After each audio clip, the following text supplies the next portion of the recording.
Sound now? Can everybody hear me?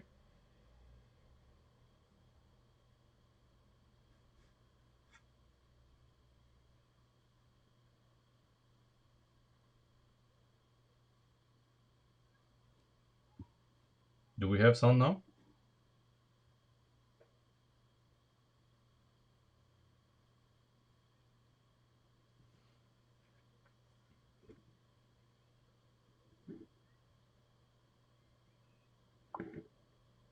Still.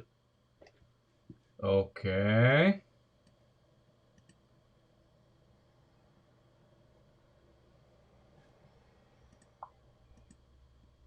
Okay. Okay. Perfect. Perfect. Okay. Let's recap. Okay. Yes to sound. Very good. Very good. Up. Clumsy me. Okay. Okay.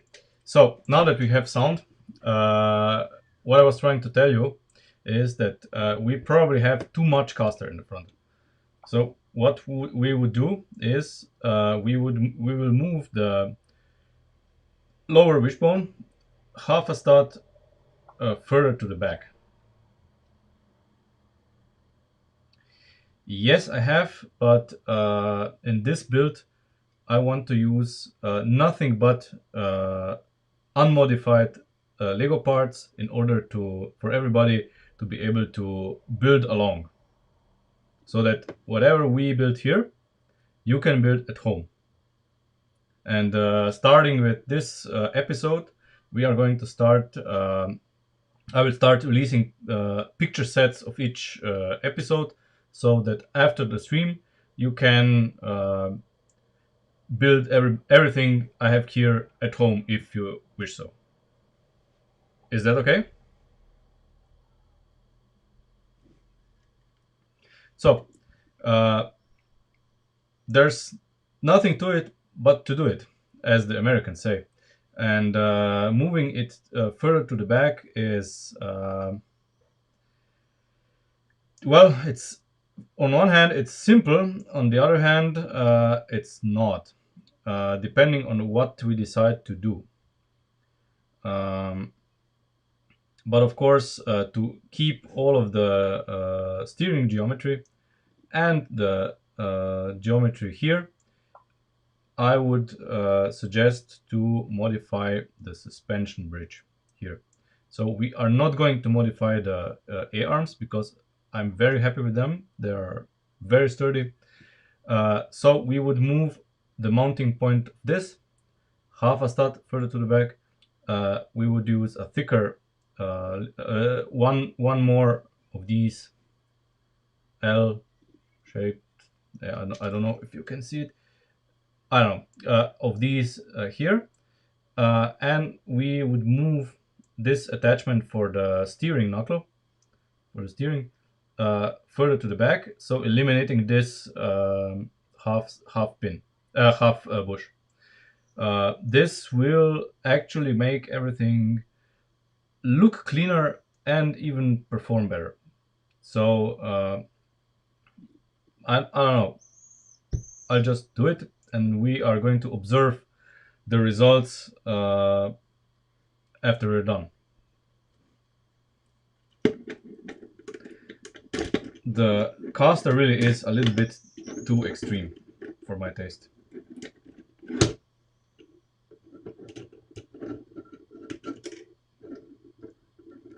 Nothing against a good caster, but I don't know. It actually didn't let me sleep at night. I was like, do we have too much caster or is it just me? But then I looked at pictures and saw, yeah, I can, but you know, not very many people have access to 3D printing stuff, and I would actually like to keep it stock, so without modifying parts, in order to show that you can make stuff like this out of really off-the-shelf Lego. Of course, after the charger is done, we are going to do other projects, which may include many more parts that are not uh, normal stock Lego. Uh, so we're going to use these two.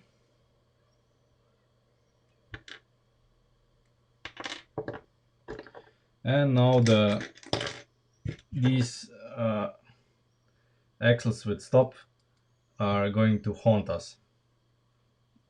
They are a blessing, but in our case, in this, when we have to take this apart, they are going to be a curse. But oh well.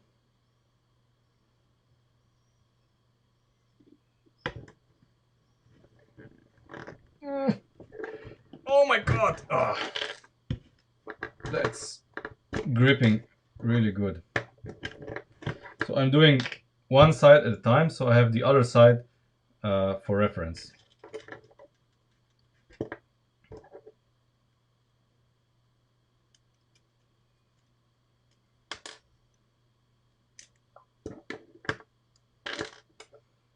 Yeah, who knows? Who knows? I'll let you vote. You guys vote. You are going to be part of the vote. The final word is with me, but you know, we can decide on interesting projects. Okay. Okay, this is going to be a problem. Well, a small problem, but a problem nevertheless. So let me show you the problem. So before we could use, come on, focus. There. We could use the special connector here to get the offset. But now this guy is going to be, oh come on, this guy is going to sit here directly on it, and we need to support him somehow.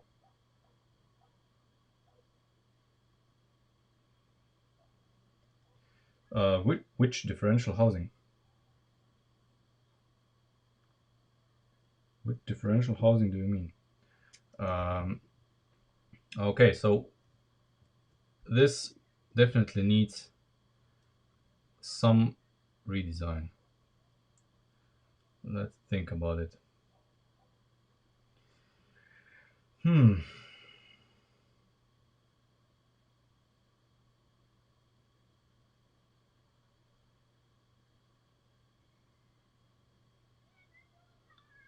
Okay.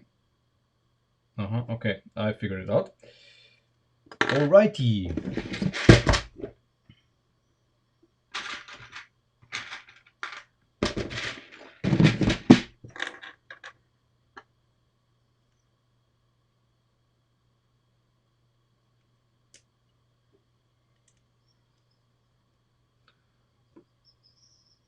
There we go. This might be even better than before.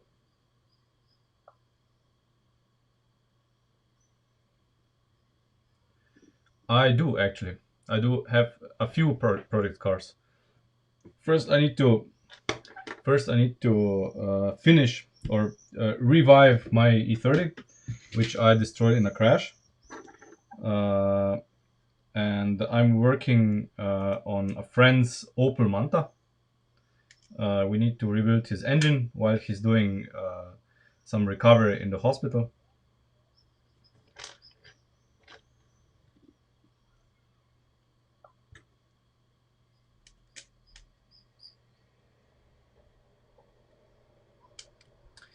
Yeah, I have to agree with you on that.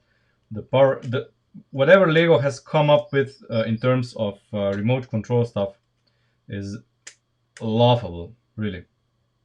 I don't know what they're thinking. I mean, phones are cute with S-Brick and stuff like that have shown that it works. Yeah, I think it's perfect. So, come on, focus.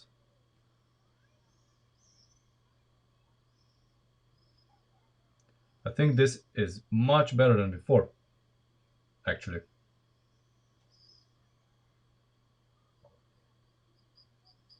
Much cleaner. Yes, I do like pizza.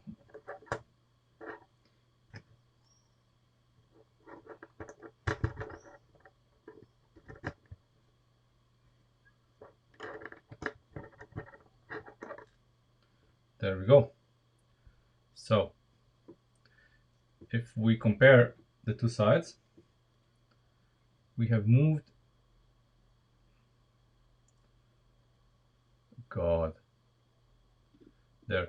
We have moved the both the steering attachment, so the steering mount and the mount of the wishbone half a stud more to the rear. And at the same time, we also cleaned up the structure, and I think it looks much neater now. Much neater.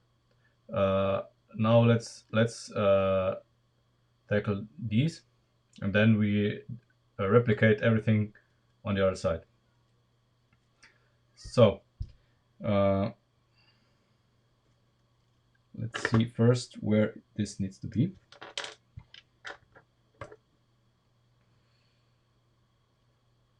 My God, the camera. Really, would you please focus on what's in the foreground, not in the background?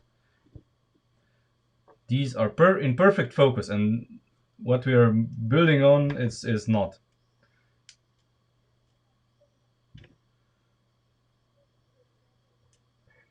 Okay, so now we need an odd number of studs here. Okay, but while we are at it, I would like this to be a little bit cleaner.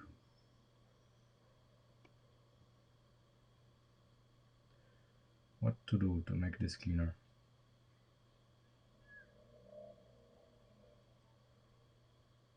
So we cannot add anything here at the bottom yet, because the link was there and everything here would be in our way.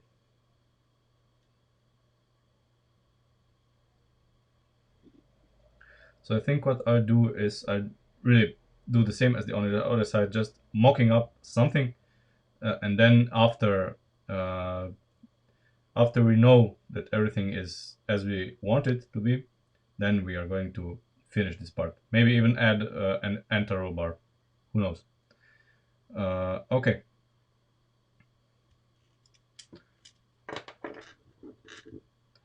We got rid of some mess, and yet we create some more. Go. This. And this. And this. And this. There. It's a little bit lighter, but you know.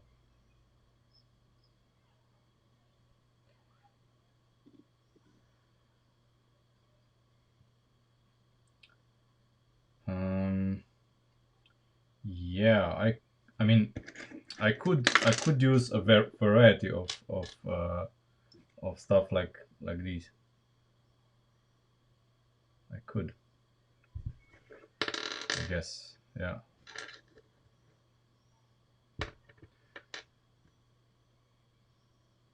Hmm.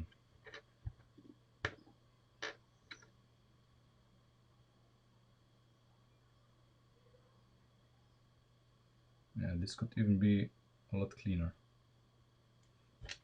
Let's try it. What the heck? We can experiment a little bit.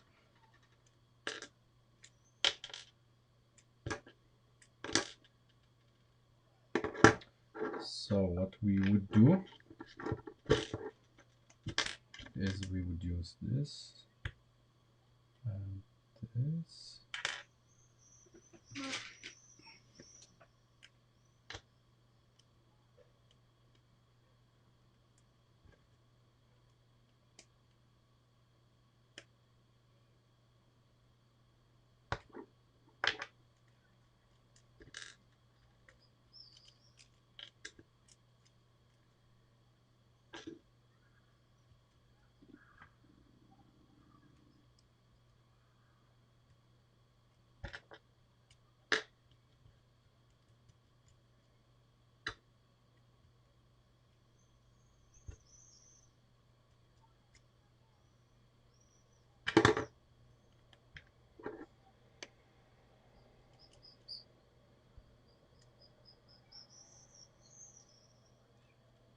So would would this be satisfactory?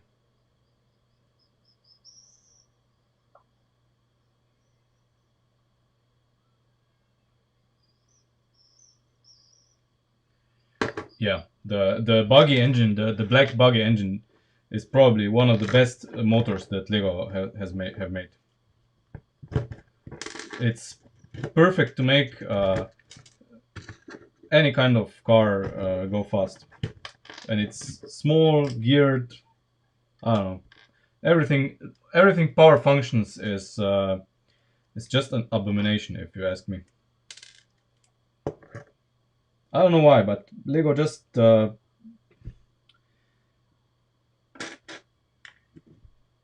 maybe cost cutting is something that Lego prioritized over playability.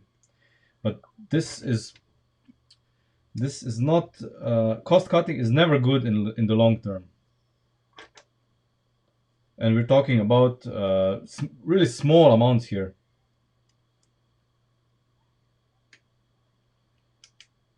They're really struggling over peanuts.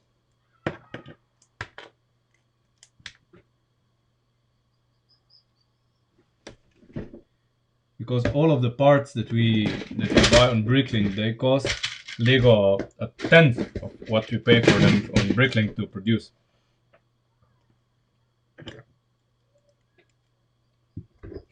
So they make a lot of profit on sets.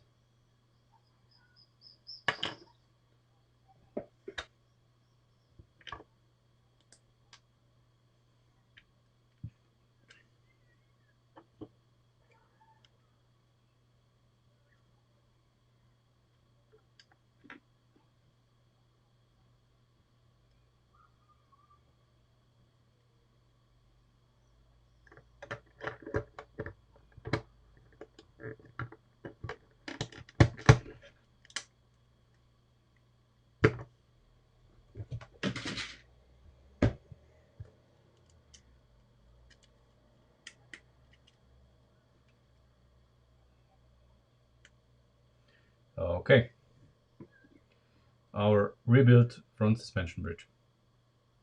For now, it's going to change still, but I think it already looks much better than before.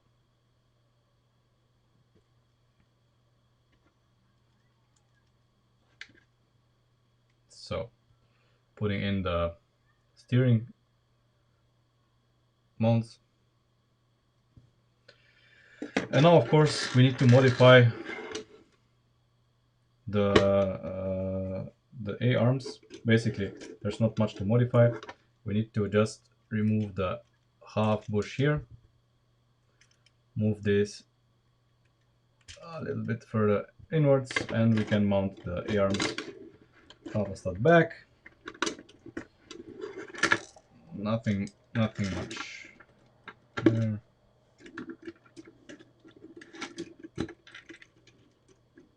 There.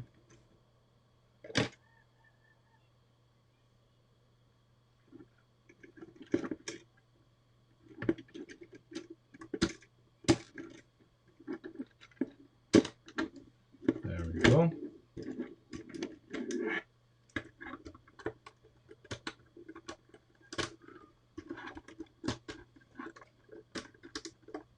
Okay.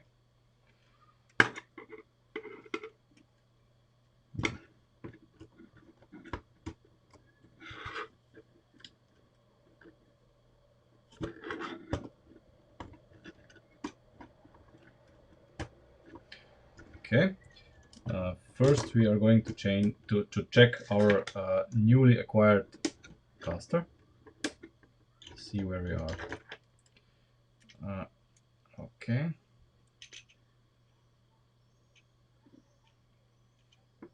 So now that we moved it a little bit,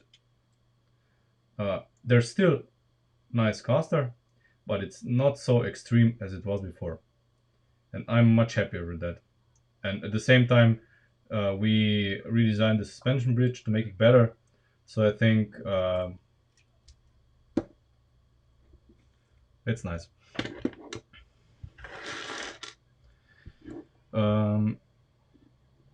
Yeah, well, something else.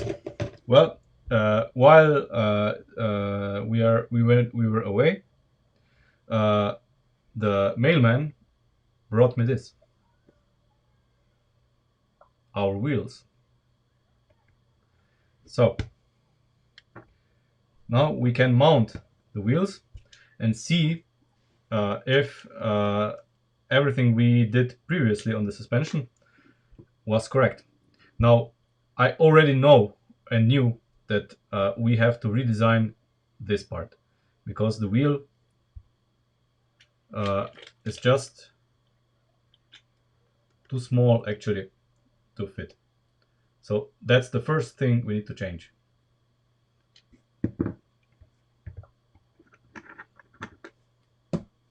I mean, those wheels are really nice. Imagine them with, I don't know,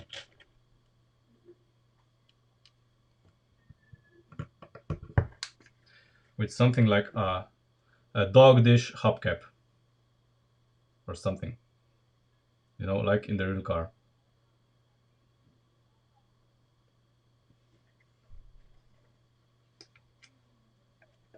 But I'm losing parts. So I'm taking one of these out. Okay.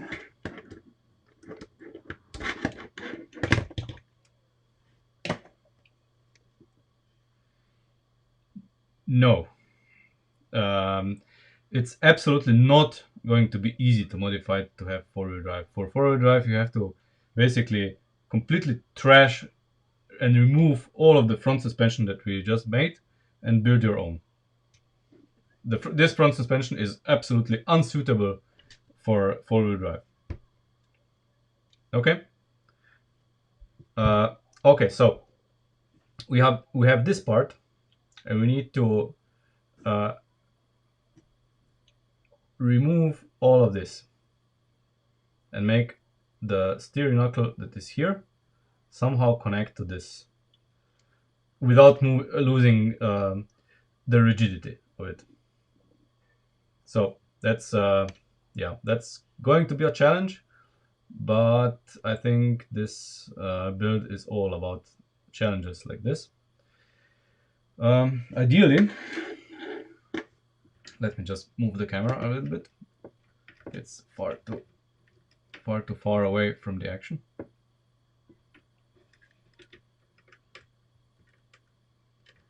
Okay, that's a little bit better. Okay,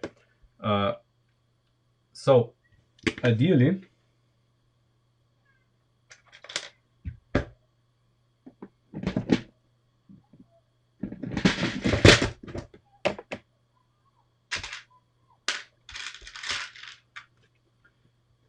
I would like this to be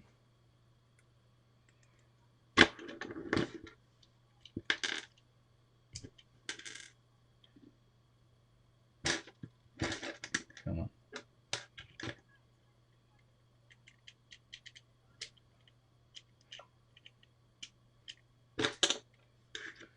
Something like this, you know.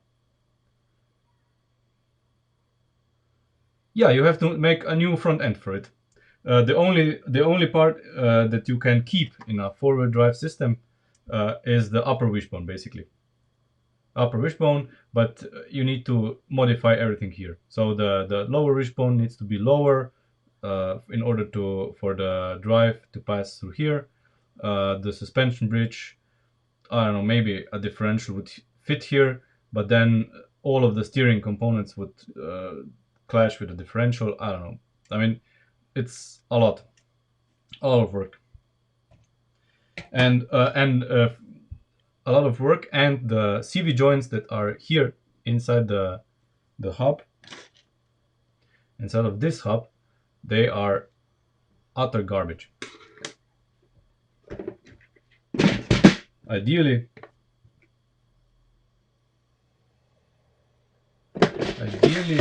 you would do what any sane person would do. You would use this, and you would basically insert them inside. So you would, instead of the joint here, you would use this one, because this one has much more articulation and you can actually steer with it. This allows such small steering angles that it's useless. Okay, back to the matter at hand. So let's check our clearances. So yes, it's a challenge every time. So this is going to be fine. We have much more room here than I anticipated, so this is great. We have room here to support this one better.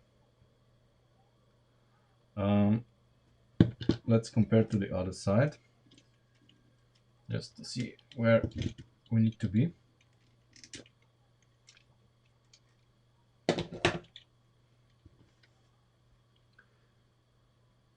So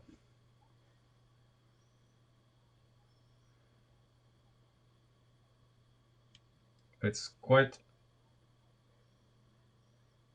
a bit to go. So one stud further out needs to be.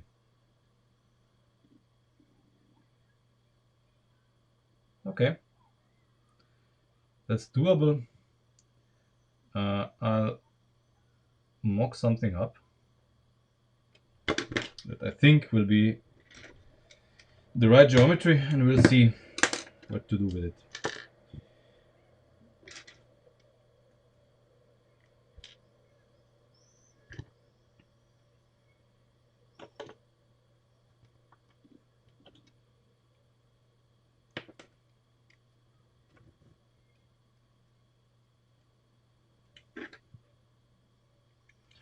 So this is 1, 2, okay.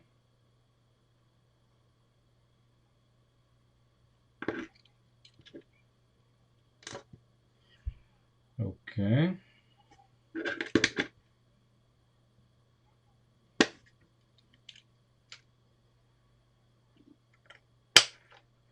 We have, no, we don't have any more room.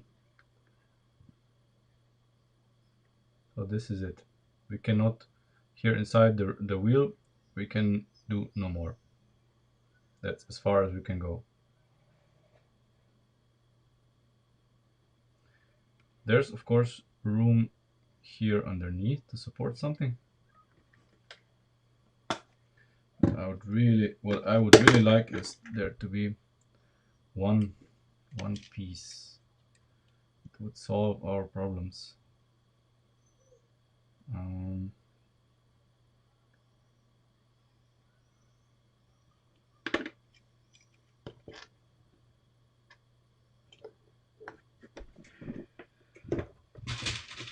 Best we can do right now is something like this. But this is longer. This is longer than what we had. It's in half a stud too far away, and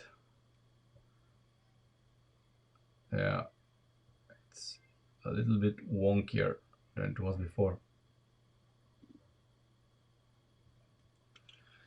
It's a bit wonkier.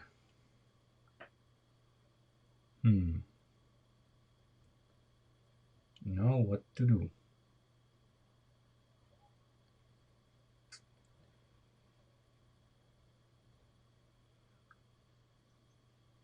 Well, let's see what our options are.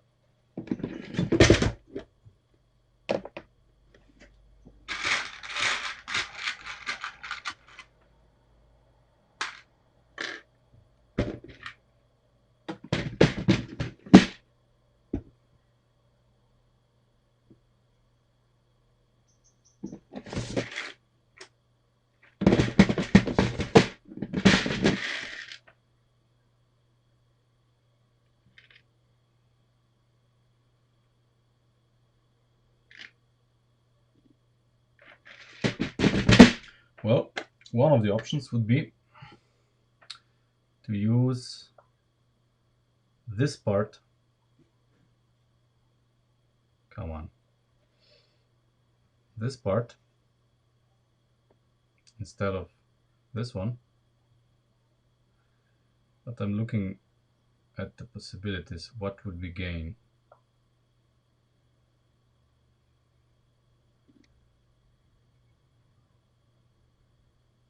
What would we gain? We wouldn't really gain anything, would we? If we do it like this. I mean, there's room, and it would certainly look neater.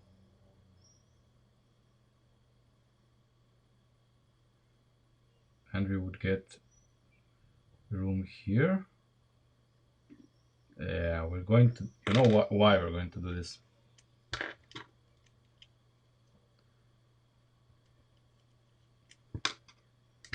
This is going to be better.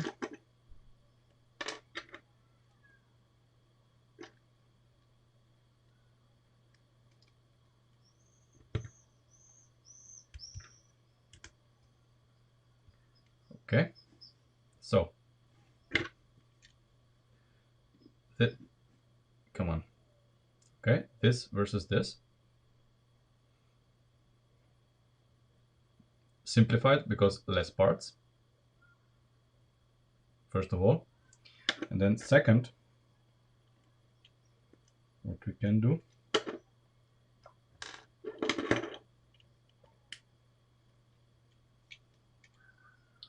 secondly, we have this.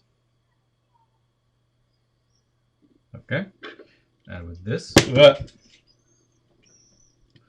things are falling out of my hands. And with this, we have the correct length.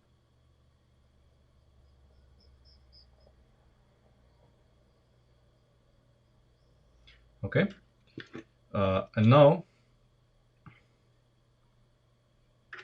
we have to see what to do with strengthening it. There's a few options. One of them would be, of course, to add something here to connect it with the top one, and this would actually give us quite a bit of strength. Yeah. The problem is, of course, that this now presents an obstacle for the lower wishbone. Let's see what happens. Okay, so like this. Surprisingly,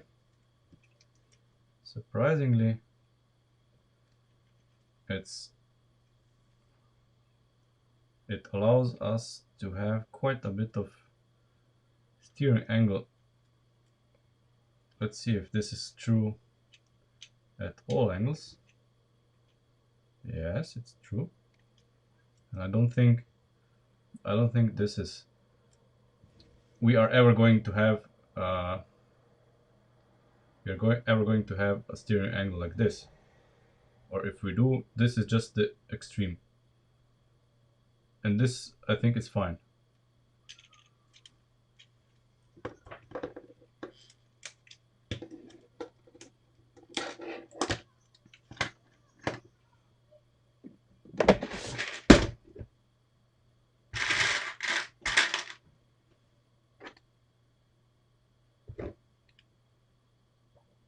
Oh, great. Neat. I can do it like this. Even better. So, you see, I had a problem before with the top being a little bit loose. And by adding this, we can tie up this as well.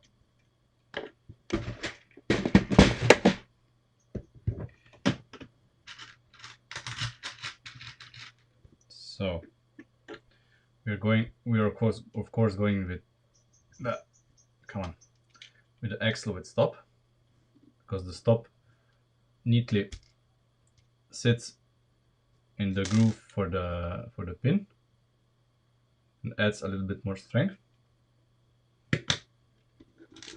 And here on top,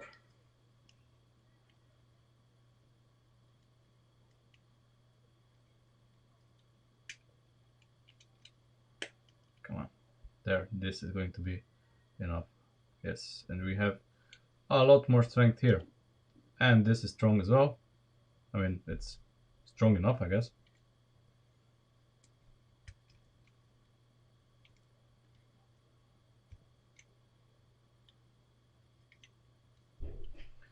We're going to, yes, we're going to use another axle with stop. We're putting it in here.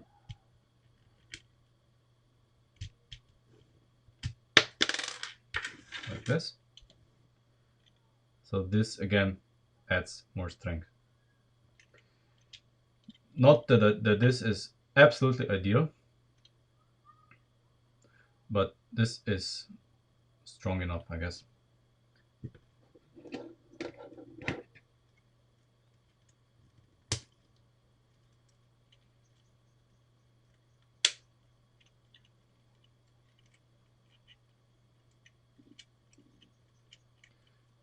Don't you love the torsion bar suspension? So simple. So very simple. Okay, now let's see if our wheel actually fits.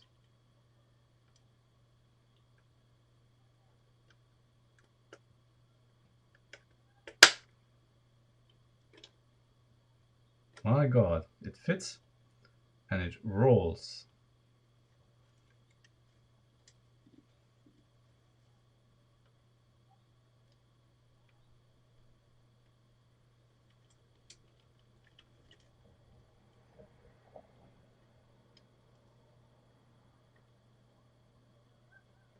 Okay, see, this is what I was afraid of last time, that the wheel would hit the frame rails.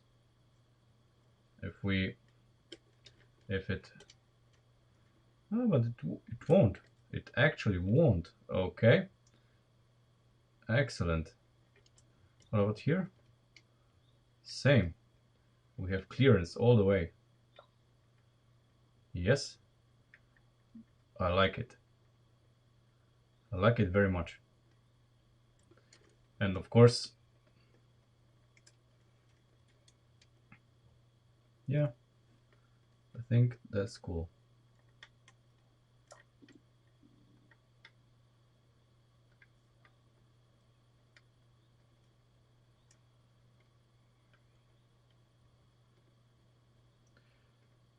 But one thing I notice is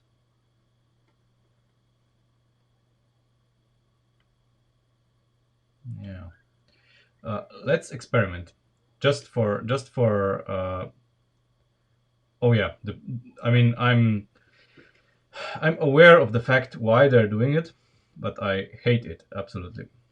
Uh, okay, what we are going to do is we are going to mount the upper wishbone one stud lower, because I want to see what kind of effect this has on the caster, on the camber change, because as you can see now, the camber when the wheel is completely stretched is, I don't know if it's positive or negative, but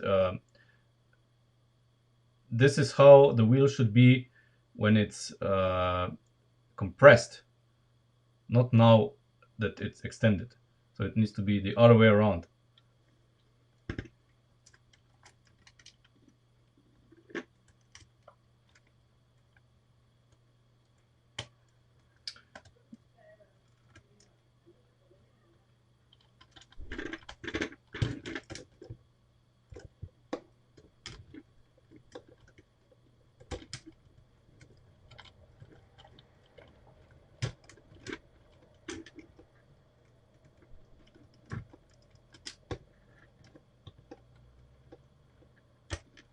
Oh, come on.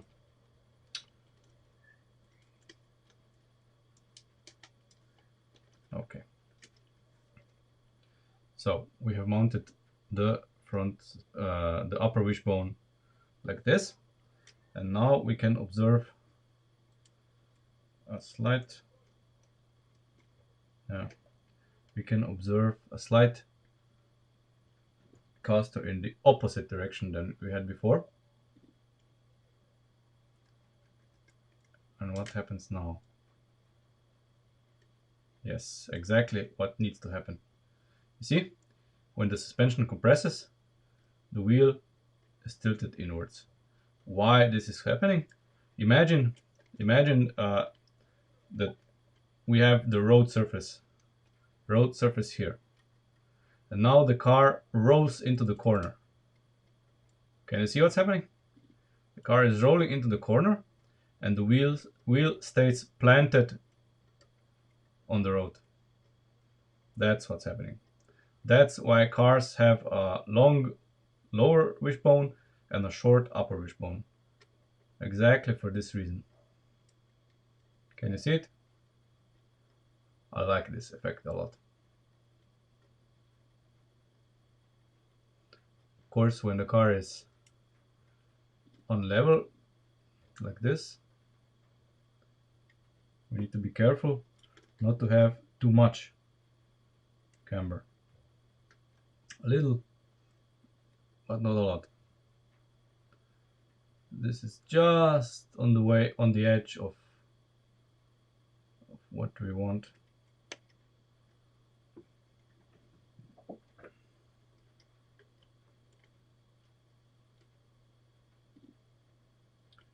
Yeah, half a stud would be perfectly in between, I guess, because this is now the suspension fully extended. This would be if the car is in the air, and then I expect the suspension to be like something like this when the car is sitting, and then of course the suspension is going to move like this when the car is on the move. But I think that this would be best served if it would be somewhere in the middle between them.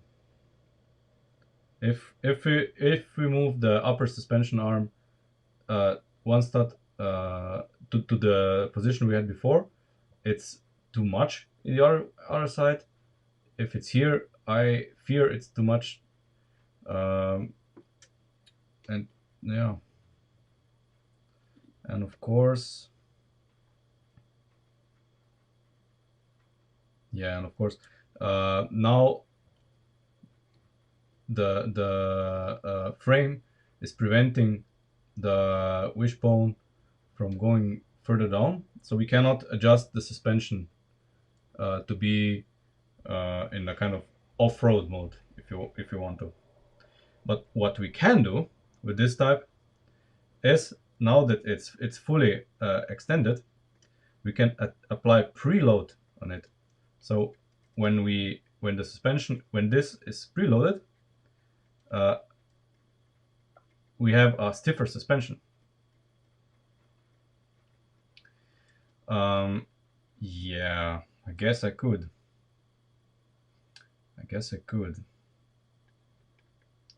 But what I would prefer to do is I would prefer to raise this by half a stud. Not this. This is I would raise this to the level it was before, and raise this by half a stud in the ideal circumstances.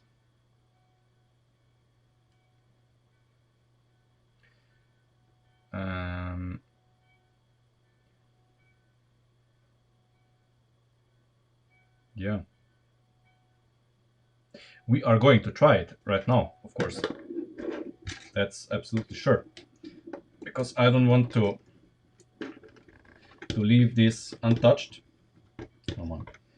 God, okay. And it's not really difficult. It's not difficult to do this. We are going to experiment with this, and once we are happy, we can move on. It's always like this. There we go. Where are we? Where's the parts? go. And of course, we are not for now we are not going to bother with making it super stiff. I just want to see if it's even feasible, if it works, you know. If it works, fine. If it doesn't, fine.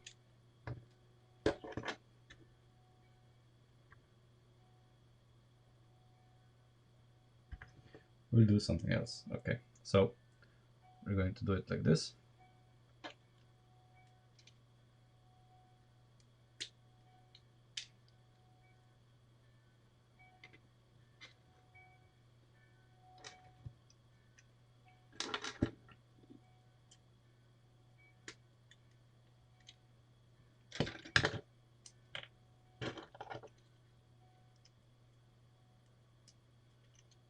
Okay.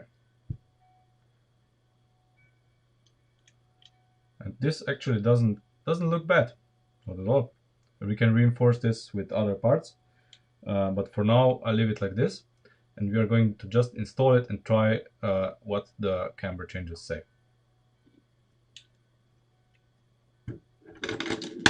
Thank you, Brandon. Thank you. That's too much praise. Too much praise. I know of channels that are much better than mine. Okay, let's mount the wheel.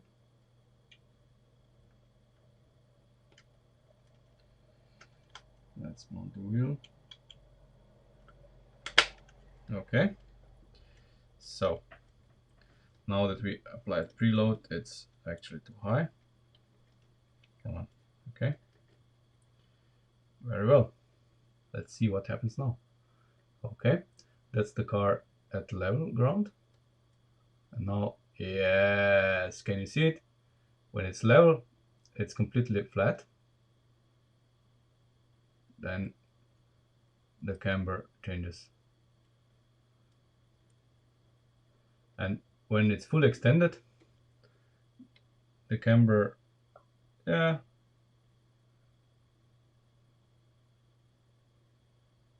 I like it.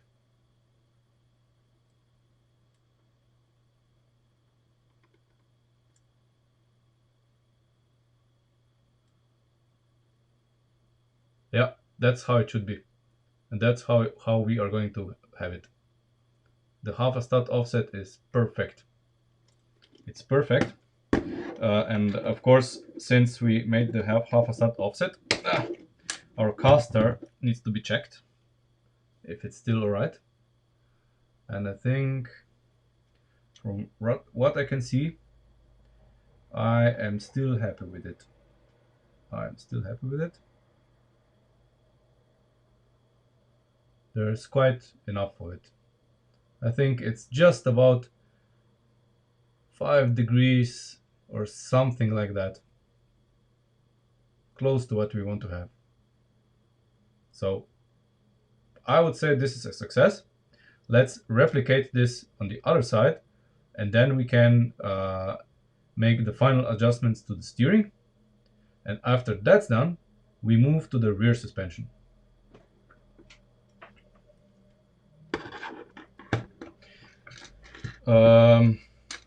Well, I don't know. I've seen plenty of channels that do builds, mocks. I don't know. Maybe I'm the one that's focused on suspensions more, but there's plenty of other channels that do all sorts of mechanisms and stuff that are really, really nice that I couldn't do or just don't have the imagination to do.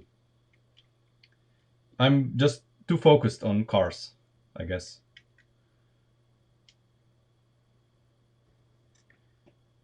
And it's, I mean, I'm quite specialized if you want to call it like that. Cars are my specialty, but other mechanisms are not. But this doesn't mean that I'm the best channel. Far from it. I'm maybe, with a big maybe, one of the best Lego car channels. Let's put it this way.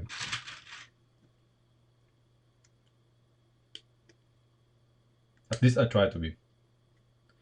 My only problem is that I usually don't finish a lot of cars. I make a lot of concepts like this, but never go through to the end. And I want this stream to actually change this. So, because I'm streaming, I'm actually forcing myself to actually finish stuff, so that we have something to show in the end. A nice, beautiful charger.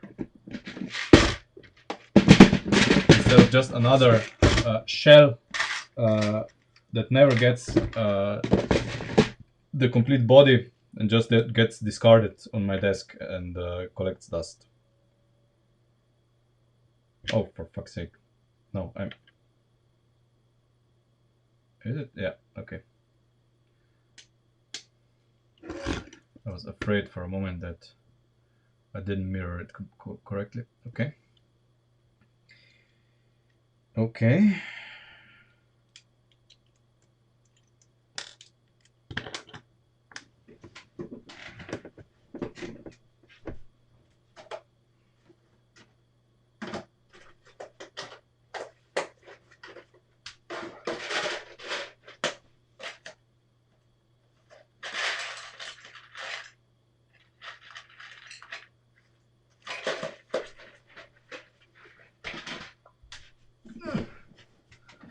Had to pull these out of a parts box.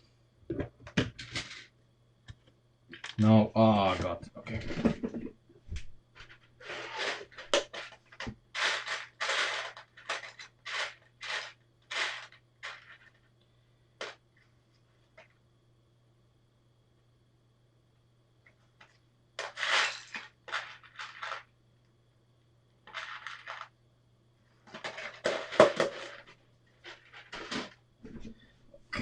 Sorry for that.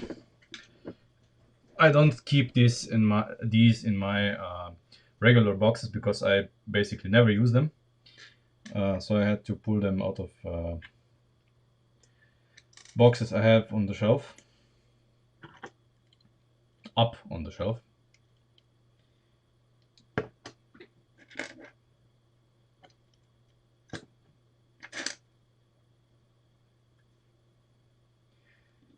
Come on. Okay.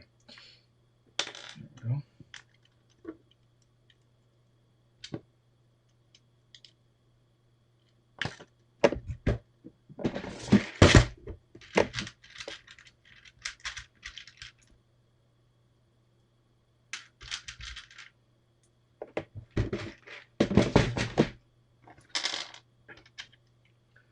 Now we use this.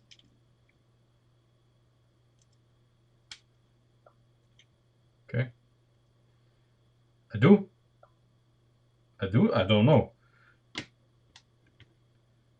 Why do I'm not building any automatic transmissions.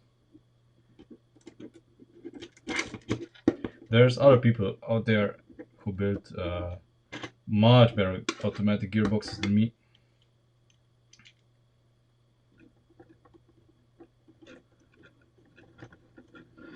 Yeah, that's the problem with the videos. That's why I started streaming. Okay. We are mirrored as far as I can see. Okay. Now let's install the steering stuff and see where we are at.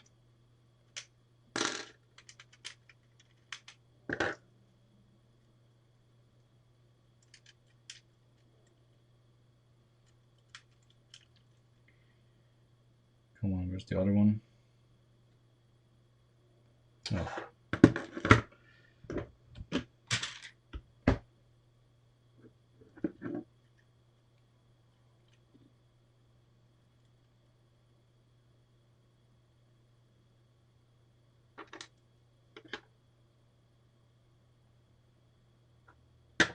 Ah, there we go. Okay.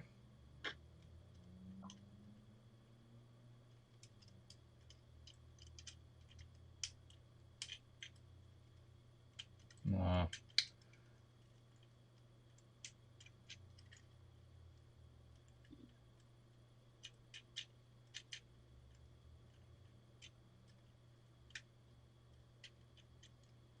okay.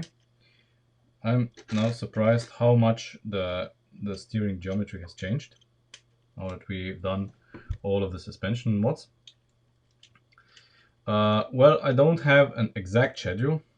Let's say that the streams are every second day, for argument's sake.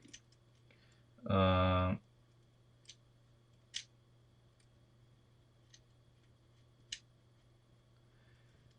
okay. Yeah. We can clearly see. Well, we don't. We can't because these boxes are in the way. But this is going to be a hell of a bump steer. So we need to move this part half a stud up at least. This is easy to do. We are just going to replace one of these with a thin lift arm. And let's see what happens.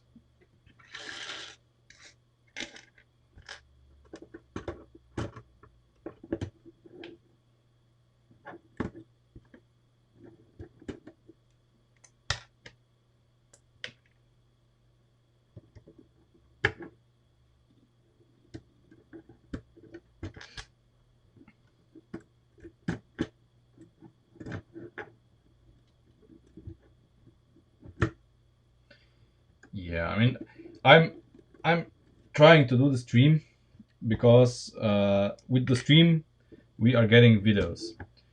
Without the stream, making videos is, I wouldn't say hard. It's time consuming, and it's sometimes you run out of ideas on what to do, which subject to cover.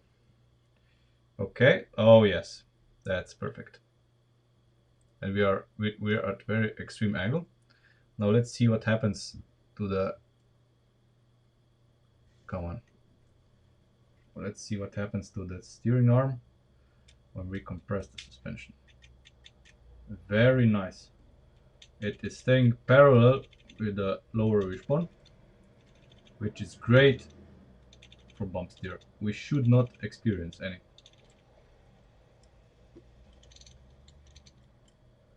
Now let's see about. Oh my god, this looks very good. This looks very good. Now let's mount the wheels and see what the toe angles look like.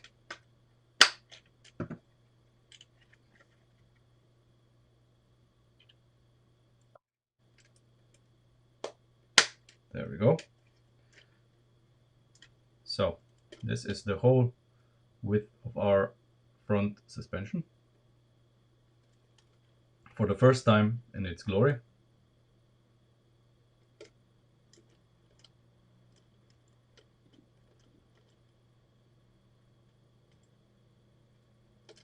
In its full glory.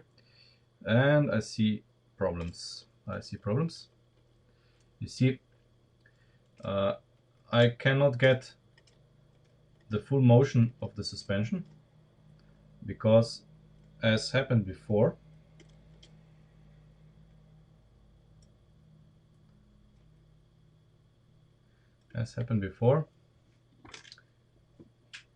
the come on, you see, these two guys are colliding.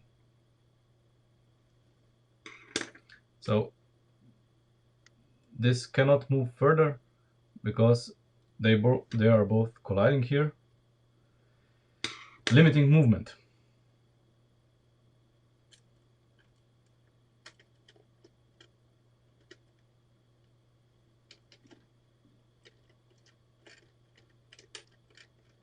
Now what to do?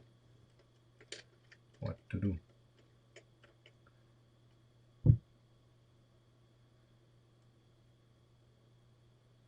mean, what I could do is make these even longer.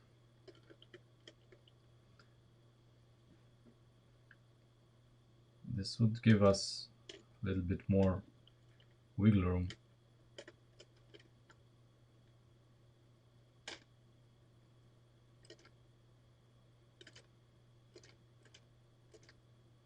But these angles are really poor.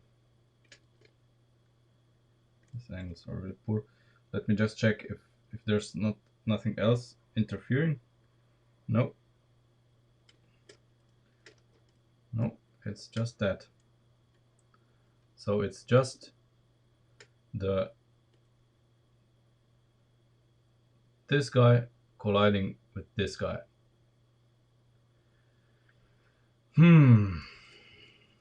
What to do? What to do? This is a very, very interesting pickle.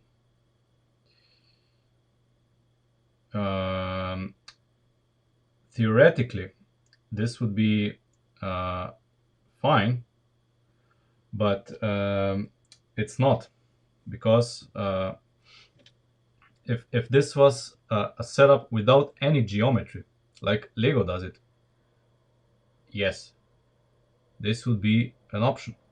But you see, if I put the ball joint here and here, the length here is not equal to the length that this guy has up here, and this is a problem.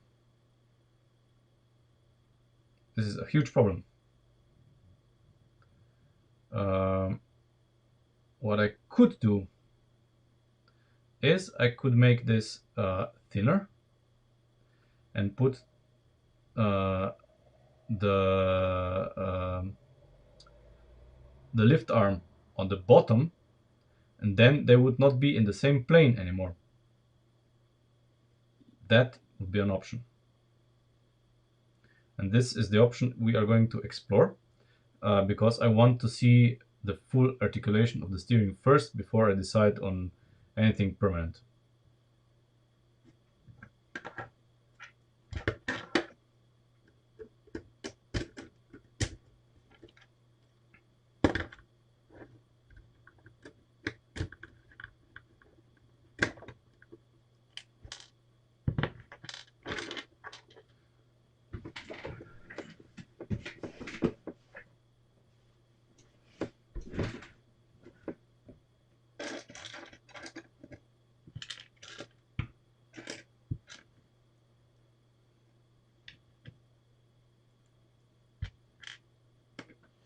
This is, of course, going to be a very fragile system.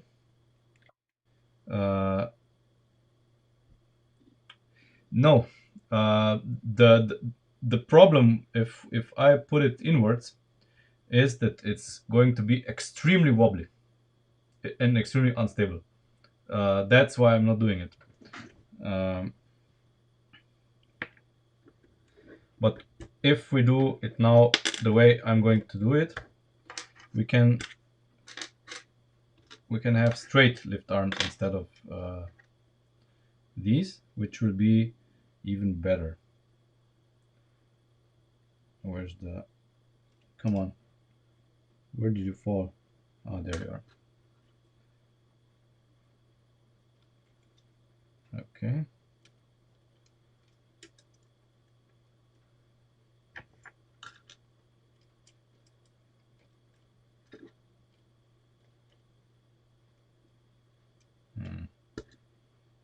Of course.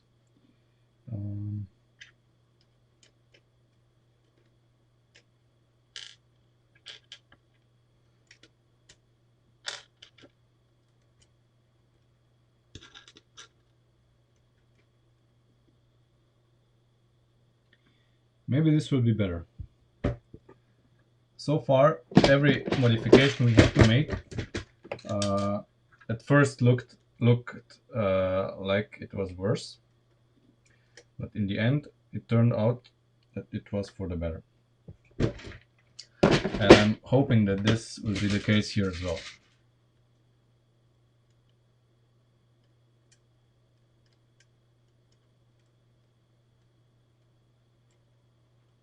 Who knows?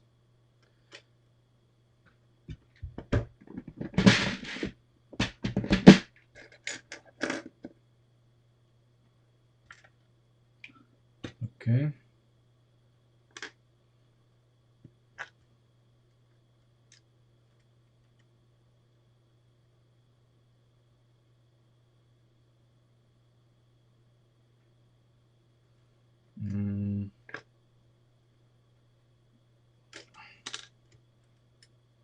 Oh, come on. Ah. Jesus. Ah. Okay, fine. Not going out. My God, when it sticks, it sticks.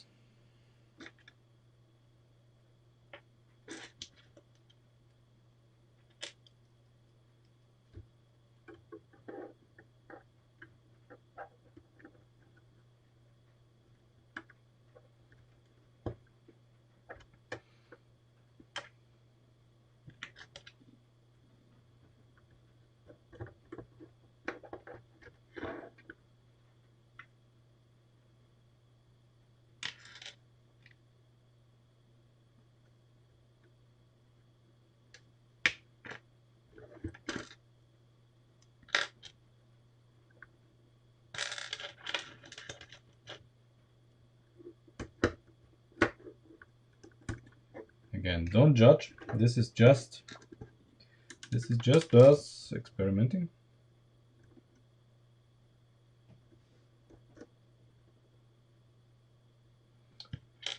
Yes, of course. It's always like this. Ah.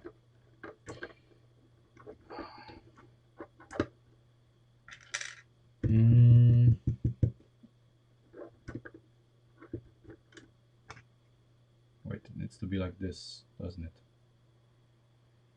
In order not to interfere. Yeah. Needs to be like this.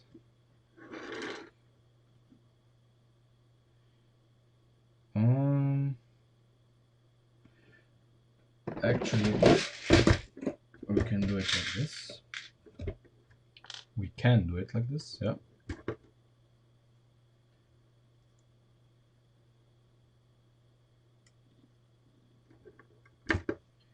And see if this works. If it doesn't, we can still do something else.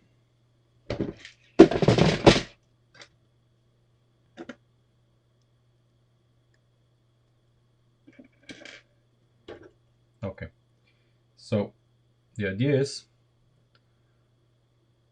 this. Like this. Come on. Like this, it should not interfere. And I'll show you what's happening.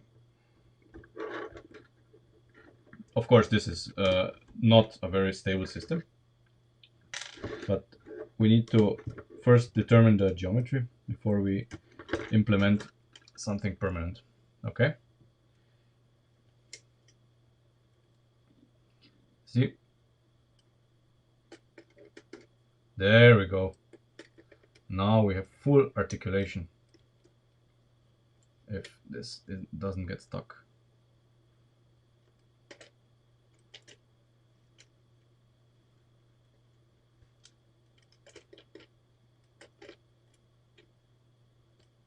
What the fuck? Okay. It's sticking somewhere.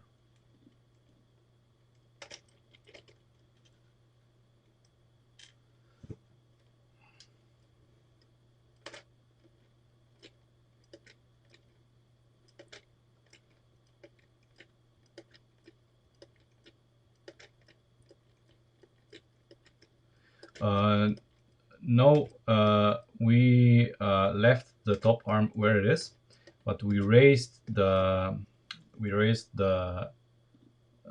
upper ball joint by half a stud. So this looks all very nice, but the problem is that everything here has too much movement. The geometry is nice. It doesn't interfere with anything. It maybe takes up slightly too much space, maybe. But the main factor is that this arm does not does not bump into this one. And you can see it. Where can you see it? Yeah, you can see it here. Come on. Oh God. Focus. Focus, camera. Please. Come on. Oh my God. Could you please?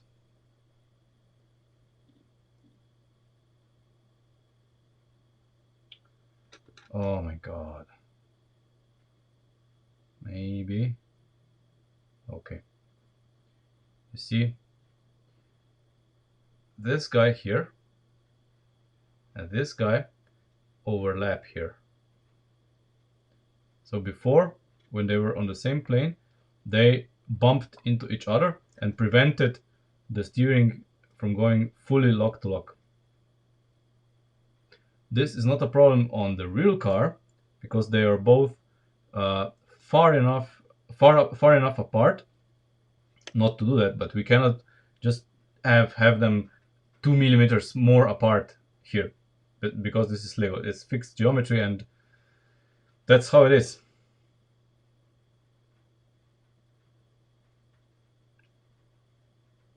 The E30 car does not exist anymore. I have disassembled it.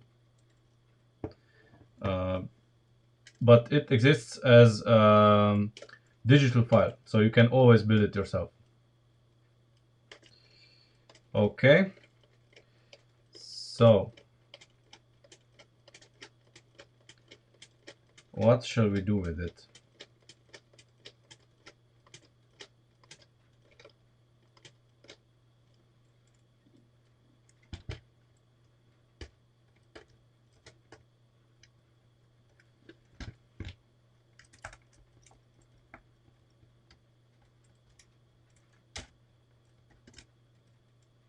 And the steering also isn't as smooth as I would like. So this is another consideration we need to make. It's kinda sticky. It is smooth on most parts, but it sticks on some parts, and this is mostly because things are not as stiff as they should be in all the places. And I somehow suspect that we are going to have to do something to those Bitman arms. This is too... Look at this. This system is just too wobbly for my taste. There is no bump steer in this system, which is great, actually. But right now, I have no idea how to fix this.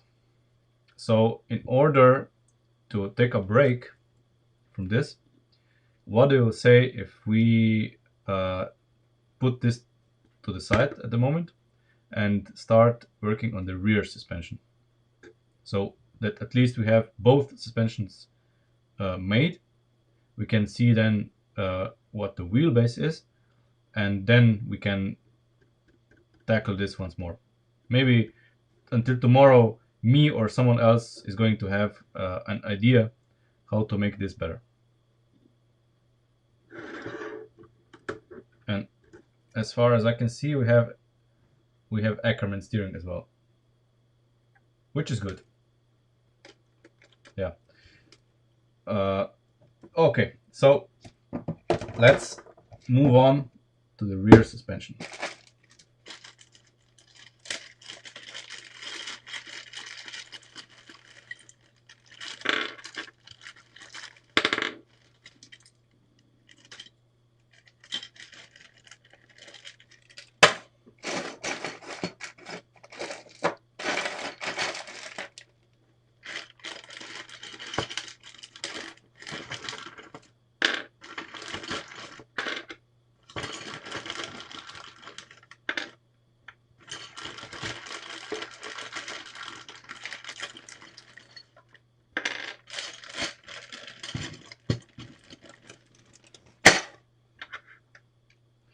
We're using the very same wheel hubs as in the front,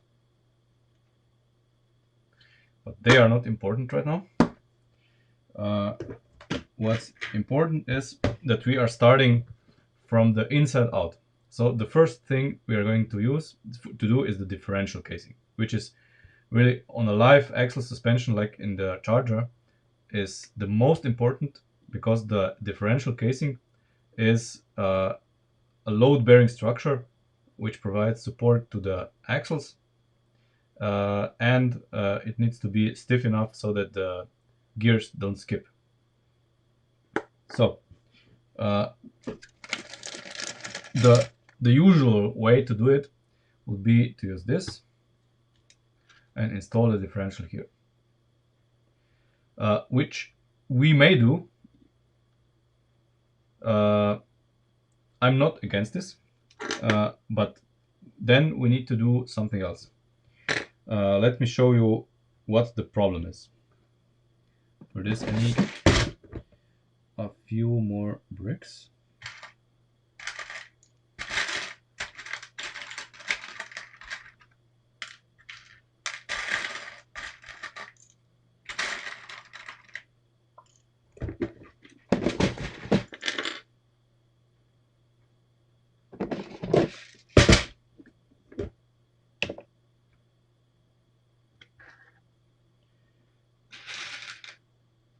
Yeah, I was excited as well, but I don't know. I kind of lost the energy after the crash I had with the car.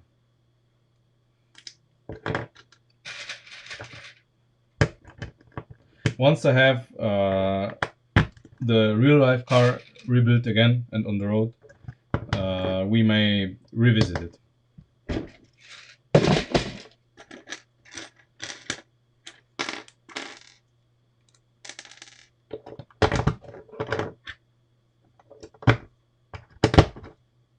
Okay, so imagine that these are our axles that go to the wheels, and this is the differential casing.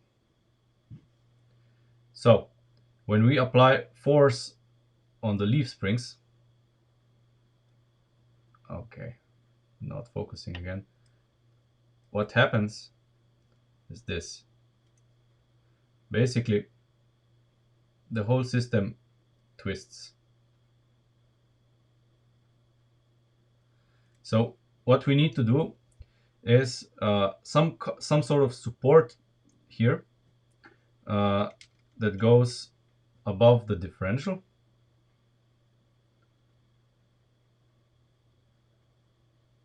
So somewhere above the differential and below the differential. That combines both, so that the twist here is mitigated, or is at least minimal.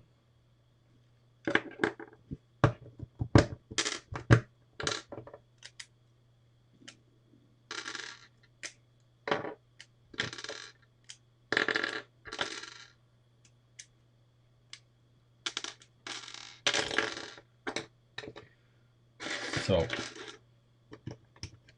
I'll just put the axles in. A bigger frame is not really going to do anything besides being bigger. But we can try. Where are my frames?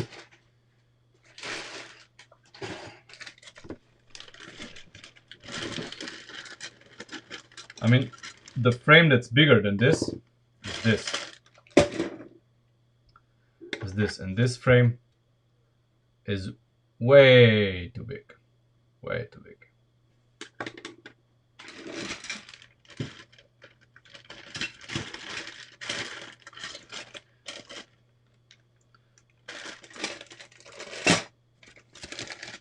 I mean, ideally, we could use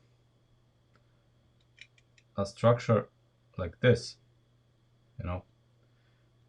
This would be ideal. But then it bumps into the differential.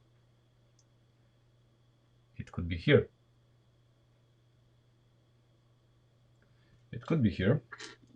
Let's see the size of this. I'm really curious.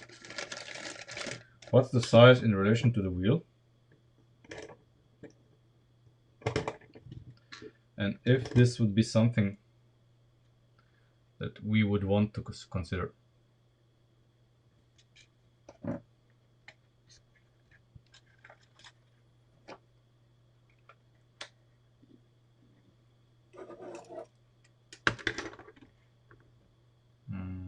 Yeah, maybe.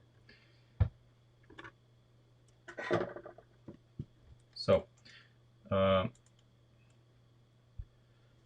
I would say yes. This is something I would very much want to consider. See, the axles would mount onto this, and then there would be no stress on this because this actually bends. Hard to see on camera, but in real life I can see it bending, which puts pressure on the differential. Everything bends a little bit more, and we don't want that. But yeah, this is what we are going to do. Perfect.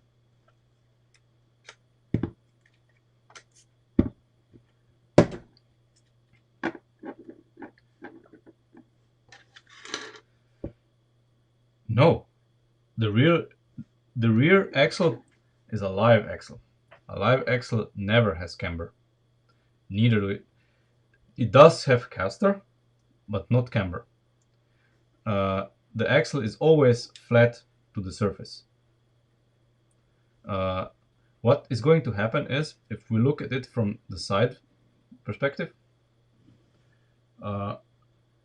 it'll be, if this is the car, and this is the front of the car, it'll be tilted to the front, so that the drive shaft has a lesser angle.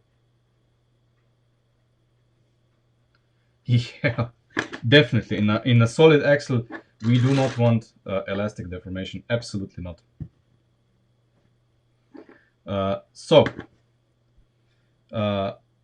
Now we need to determine the width of our suspension.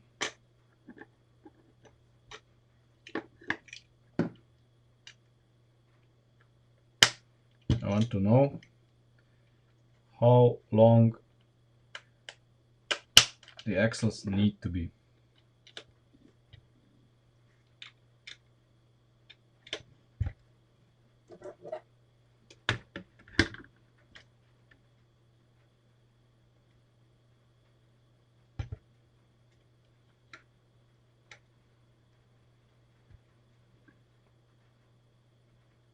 Yeah, I think this is about the same as the front.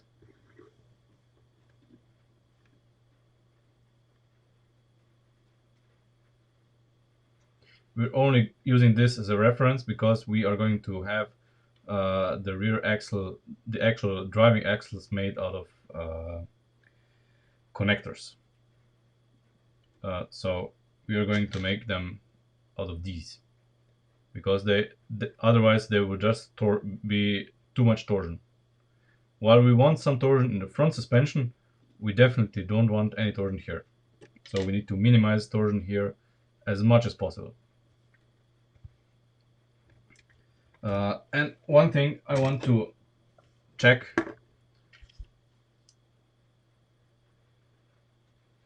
Yes. And I am going to show it to you right now. Just let me. I have a working prototype. Just let me see what the width is exactly. The width is exactly as we anticipated. Our scale demands 243 millimeters, and this is exactly or ish what we have. Perfect. So our calculations were right.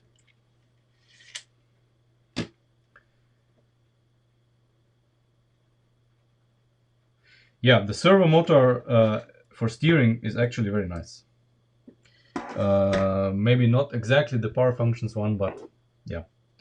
Okay, so this is my disc brake. I've shown this on the stream before, but this was on the Twitch stream without any viewers. So let's take it apart and see what makes it work and why it's not working properly. So come on, the main parts are these. All stock Lego. There's no modified parts here. So these are rubber parts for tank threads. I have one on a sliding caliper here. Yeah, we'll probably use the the two stud ones. One is here. It can slide back and forth, of course, to compensate for any slack. Then we have the other one, also able to slide back and forth. And then we have this. Now, there's two reasons why this disc brake doesn't work as it should.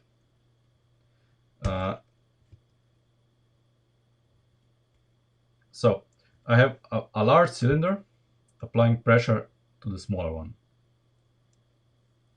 and this pressure is, let's say, it's all right, but it's not really what I would like. So the pressure here is not very good. It's there. You can feel the cylinder pressing very nicely, and when I press this in a little bit more, I can clearly see clearly feel the pressure increasing. Okay, so one of the problems is that ideally the surface of this cylinder here should be bigger. It's too small. Smaller travel, but bigger surface. So we don't need more travel than this, but we would ideally need more surface area on this cylinder, so it could transmit more power. Now, you see, I clip it in here. Come on, there. And now, you see, this can turn, and when I press the cylinder as far in as possible, this can still turn.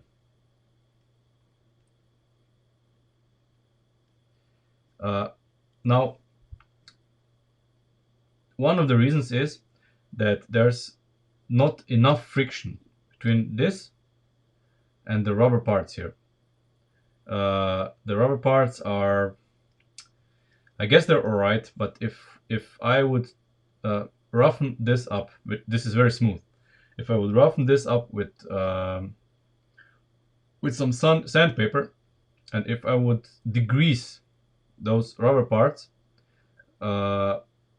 then I can imagine this brake working. The problem with filling the lines with fluid is that you have to have some way of bleeding them, which you cannot with Lego. and fluid is messy. Uh, Ideally, you would have brakes like in a truck or a bus, uh, basically a pneumatic system that has pressure uh, filled made by a compressor in pressure tanks, and then you basically brake by opening valves. That would be probably the best solution. This is something I have thought about. But for this, you really need electric motors. Um, we'll see.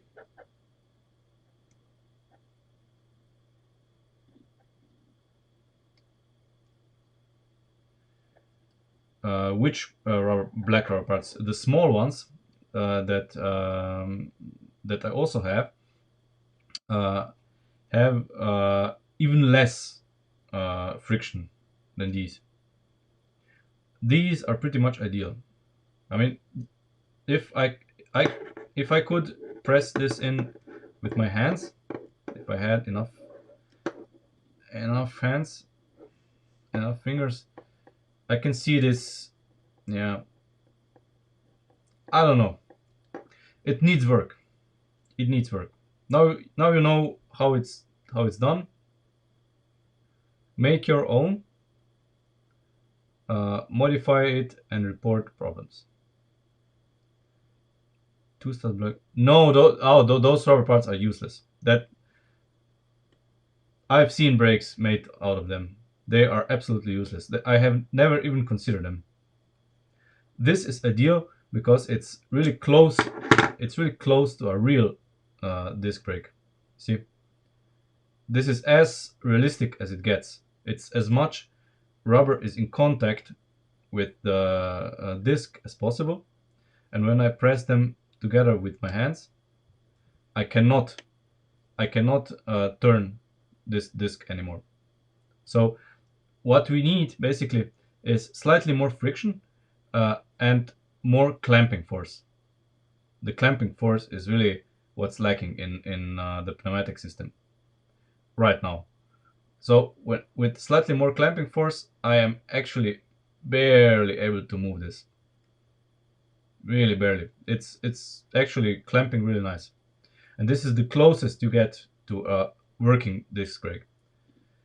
I'm not interested in brakes that just mimic the appearance of disc brakes.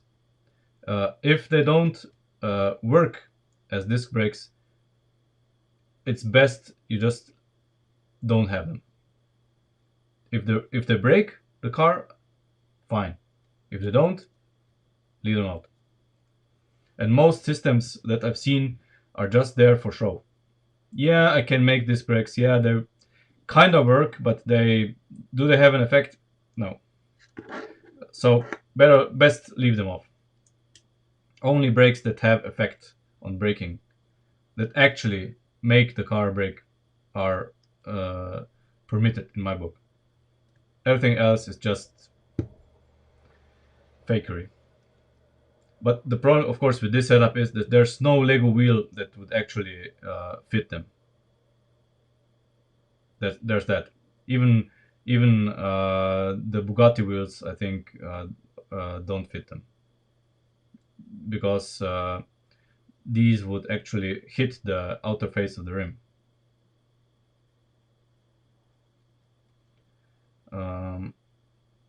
So yeah, there's that. Uh, this has definitely potential, and we are going to probably experiment with a compressed system in one of our streams, but not now. This is just a thought experiment I had. I just had to get it out of my system, and yeah, we'll see.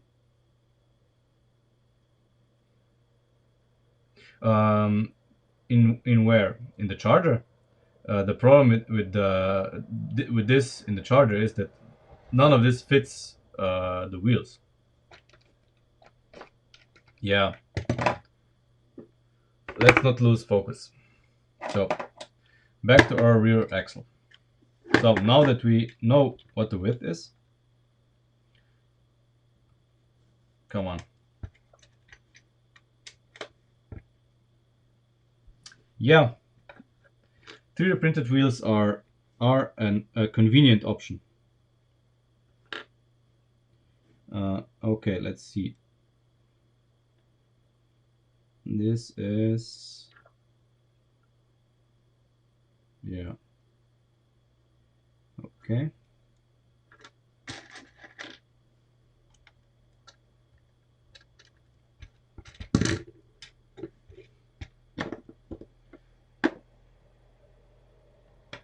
So we have 8 studs. 8 studs is our measurement, like that.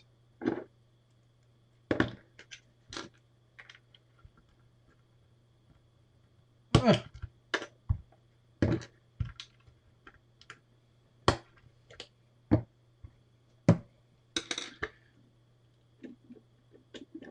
So our, as far as I could measure, is it's from,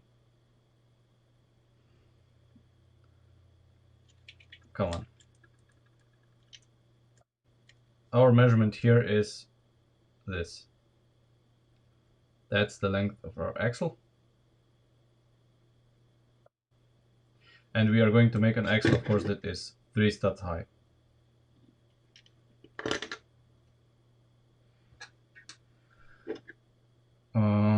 Yeah. The the problem with that is that if you have brakes that are inboard, which you could make, the problem with inboard brakes is that then the outer CV joints take all of the brunt. So when you brake the car, the pressure is on the CV joints or on the universal joint, or whatever. And guess what happens after braking? The CV joints or the universal joints will absolutely shatter. That's why I want brakes in the Lego car to be like in a real car, on the wheels, because it does not put pressure and stress on the driving axles. That's the main reason.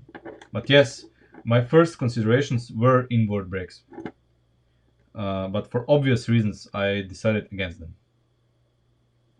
Okay,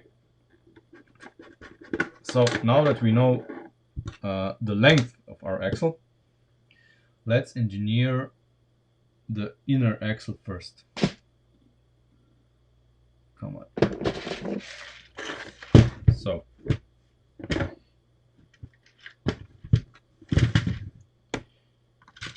I'm gonna take some of the 2 stud long connectors.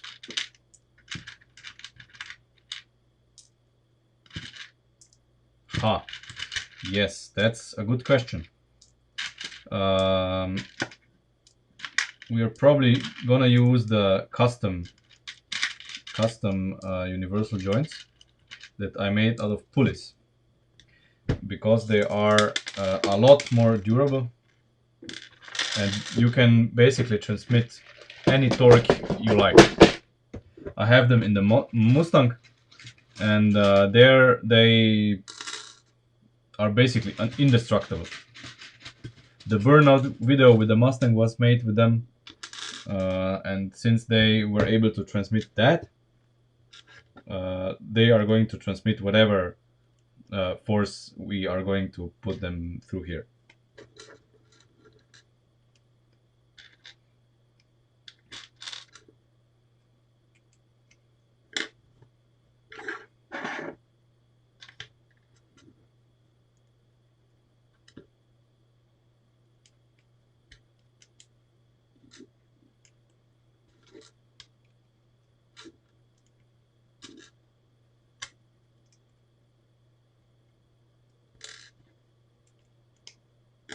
Okay, let's see. maybe this is a little bit too long. Too long. Oh yes, this is definitely too long.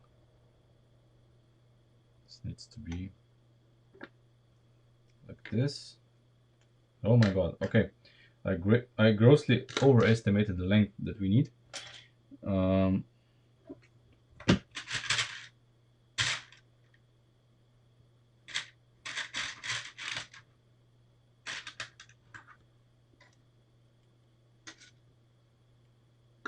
So it's probably going to be something like this.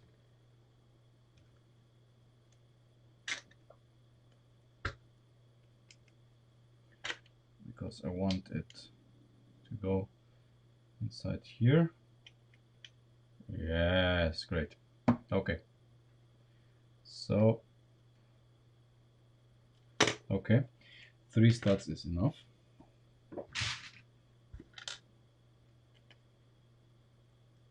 So we're going to do it like this.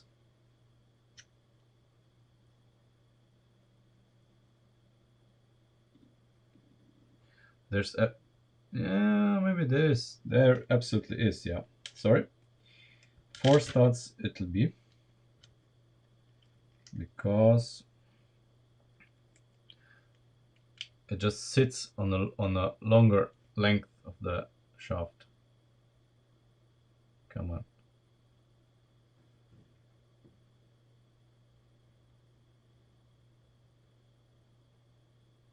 Yeah, okay. 4 studs it is. And we are having 3 studs here. Yeah, 3 studs here.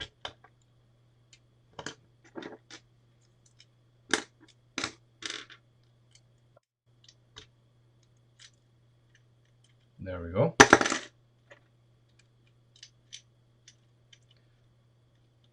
Oh, miscalculation on my part? Yes, miscalculation on my part, of course.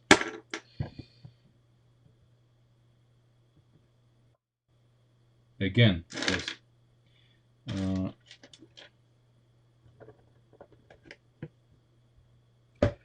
It needs to be 3.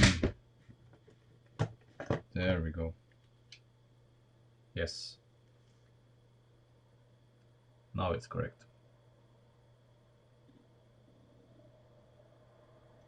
Okay.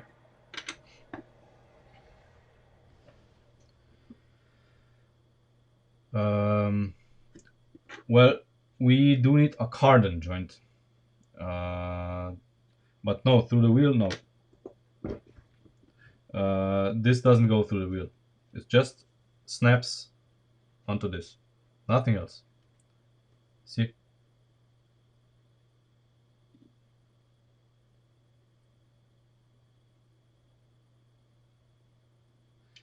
But yeah, this actually does remove slack in the hubs if you have it mounted like that. Absolutely. But you know what else would remove slack in the hubs? If we used silicone grease and grease the inside of the hubs, this would also remove the slack in the hubs and provide some lubrication. Not silicone lubricant, not the one that we use in the engines, but thick silicone grease. This would also remove the slack from the hubs.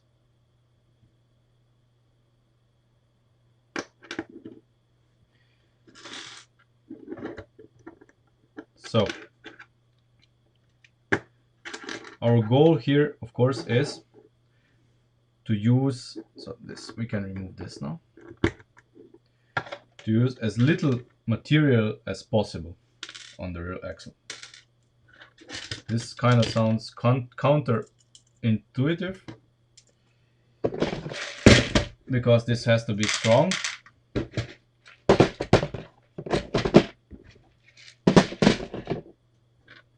Yeah, greasy grease. There's never enough grease. So there's a few options that we have. We can use come on, will you please one of my ideas is to use just, come on, will you hold? Okay, to use just a single lift arm on each side, have them connected here and of course here, and that would be it. There's of course the issue of it not being strong enough in this direction, but we can actually make it stiff enough here so that this isn't going to be a problem. And it needs to be 3 studs thick anyway. So that's what we have to have. And of course, come on, stay. Now, okay. And let me get some leaf springs.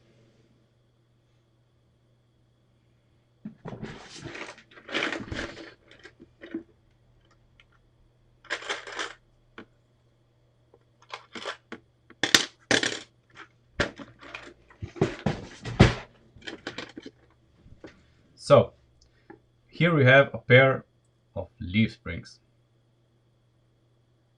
This is what we are going to use as springs. How does it work? Very simple. That's the spring action. And these specific plates have been used as leaf springs in a few models of mine. So they survived it and they'll be fine. Where are we going to mount them? We are going to mount them at the bottom, like that, as close to the wheel as possible. Usually in trucks they're mounted on top, but since this is a car, it's mounted on the bottom. Yeah, they are. They are the perfect strength for it. Okay, so let's move from the hub inwards. So here with the hub, we want to have this as strong as possible, and we want to have surface or a position to mount the leaf spring to. Yeah, it is. And let's see where it can be mounted. So the leaf spring needs to clear the wheel, and it can be mounted just after the wheel hub.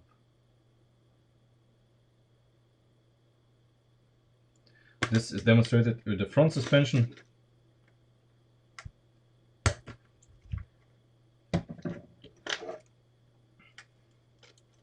You see where this is the same kind of clearance we're getting with the leaf spring, as close to the wheel as possible.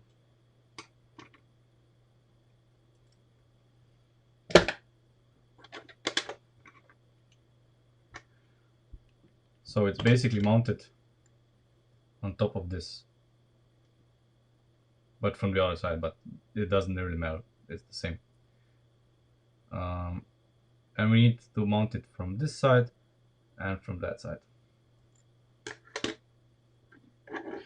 because the leaf springs, what's important to know here, the leaf springs locate the axle. They prevent it from moving back to front to back and side to side. They're basically everything that holds the rear suspension in the car, and they provide, when you apply drive force on them, they push the car forward. So the front of the leaf spring is fixed to the car. Fixed to the car. It's in a non-movable position, and the rear one is on a shackle where it can move to compensate for the difference in length when it compresses. Yeah, good night. Okay, so first let's just engineer something that combines these two in a fairly rigid manner.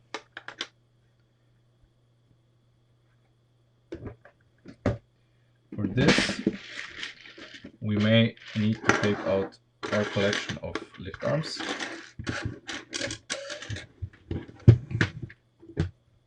and experiment a little bit, since we need basically a 3x3 connection, and it needs to be stiff on both sides. We could use this, but this doesn't work. This one could work, but then again we cannot combine it with the top. Ideally we would have a part that looks like this. That's our ideal part for this application. uh, Unfortunately it does not exist.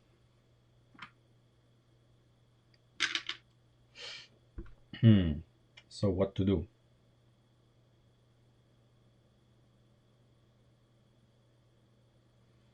What to do?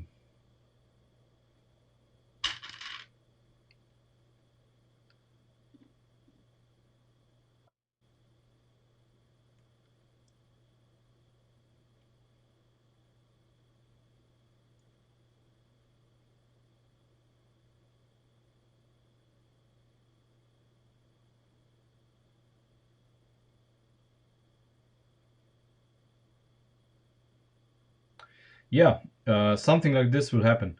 But first we need to what I want to do is I want to create a stiff enough link between these two, because this is an important part of the suspension.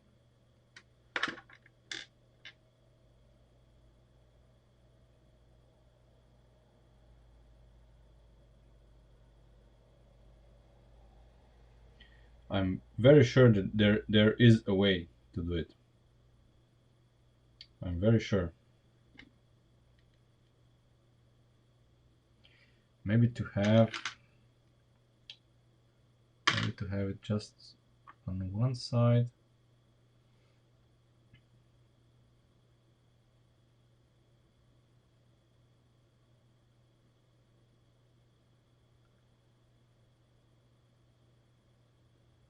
Hmm.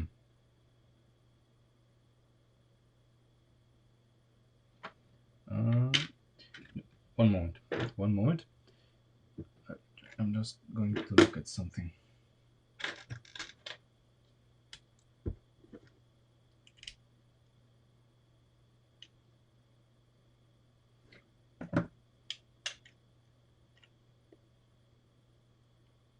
Oh, come on. Bummer. No clearance here.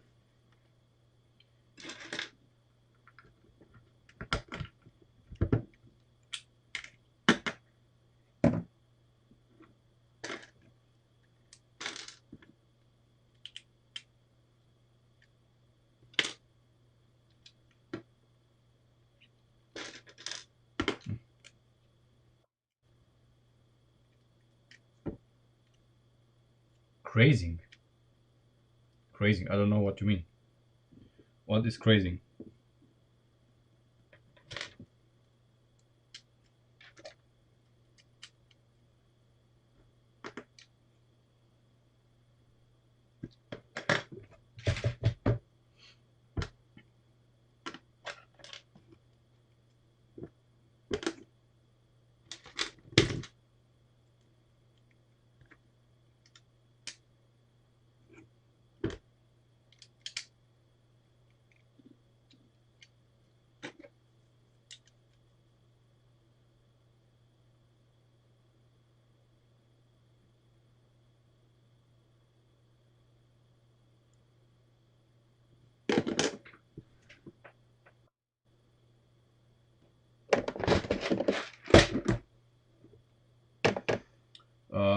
actually not very often.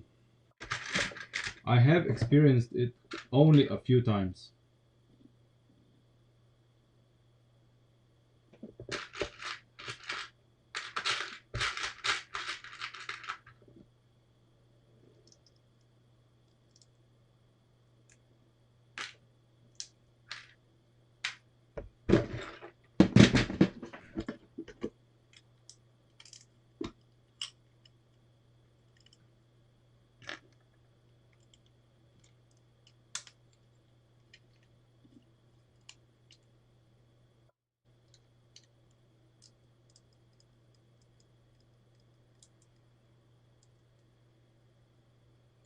So this is one way.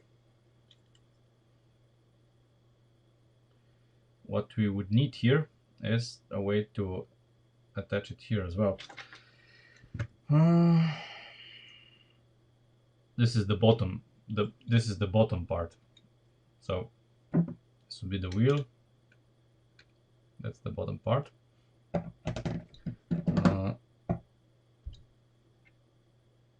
Okay.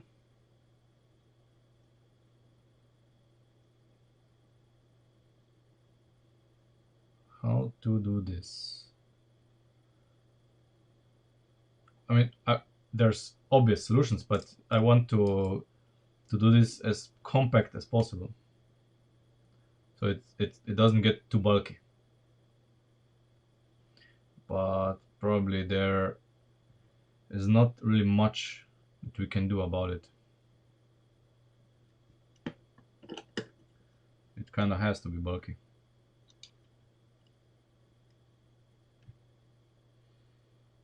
But I would like to prevent this very much. I would like to prevent this because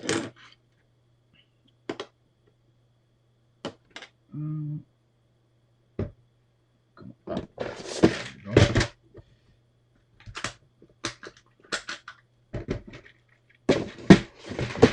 Because of course we have another one down here like this.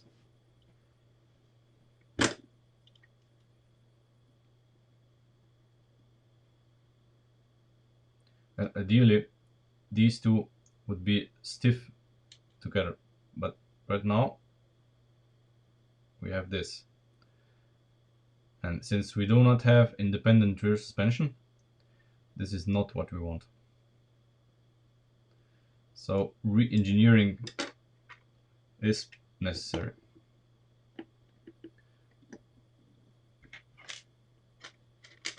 Some re-engineering is going to be necessary.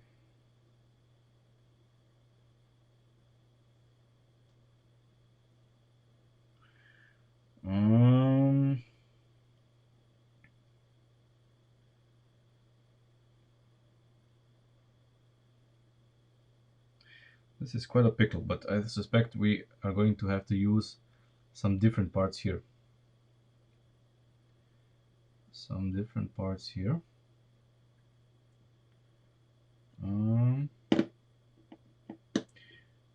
What if, I mean, I absolutely want this to be connected with pins rather than axles, because with axles, like we saw, no, we didn't see, I didn't mention it, but we I discussed it in a Twitch stream, that if we have axles, we get slack here. So the whole this wheel hub suddenly gets slack left to right, and we definitely don't want this. So at least one, either the lower one or the top mount needs to be done with pins.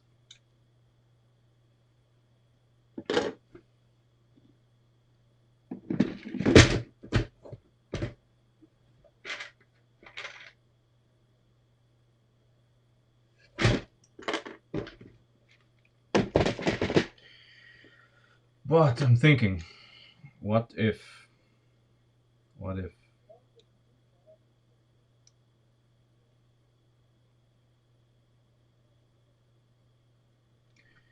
What if we try something else?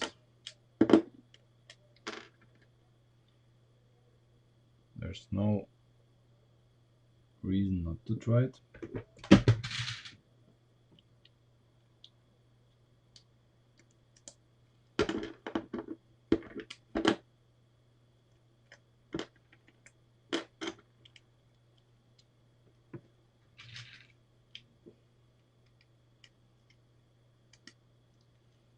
Okay.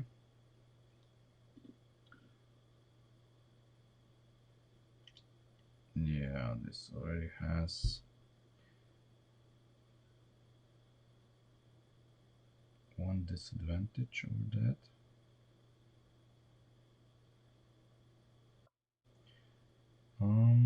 No, wait.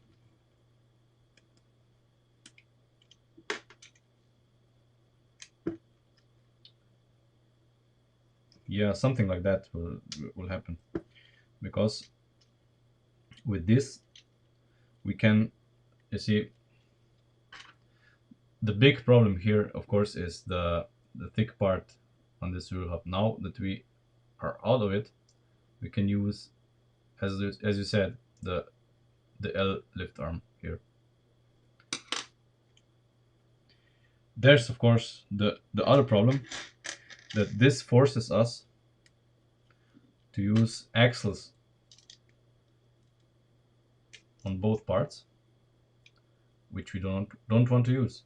And of course now we don't have a way to attach the upper lift arm.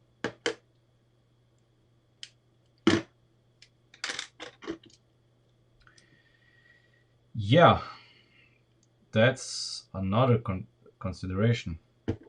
But then again,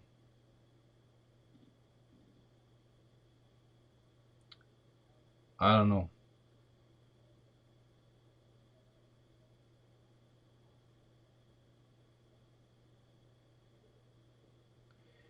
This would solve some problems.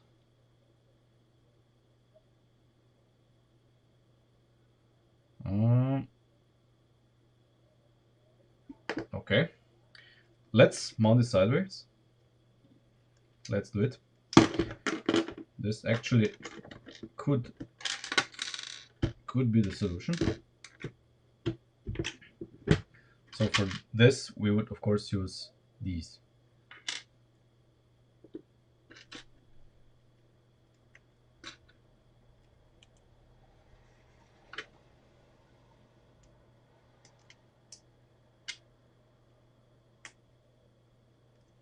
But here again, we have the problem of having to use axles. We would have to use axles instead of pins. And these, well, we can combine it with this, one on each side. One on each side. And we can use these. What do you mean? You mean this? This?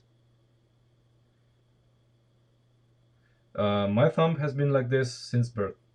Nothing happened to it. It's just how it is. There was no accident.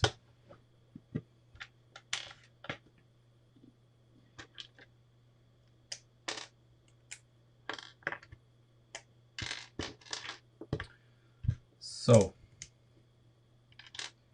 if we use this, we can only use this. Let's see where this leads us to. I'm curious.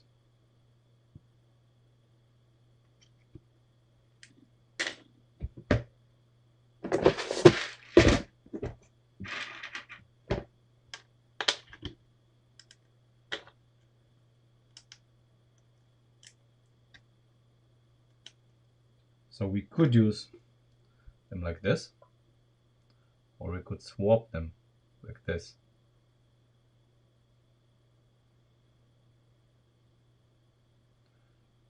Now what we are going to do, I don't know.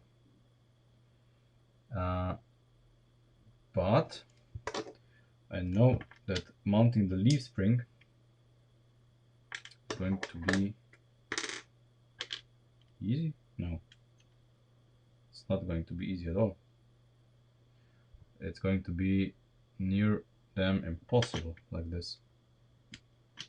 Because yes, we can mount the connectors like this, but then the leaf spring mount needs to be here, and it can't because of this. This prevents anything to be attached to this, which would be ideal, but yeah, it's normal for me, so don't obsess about it.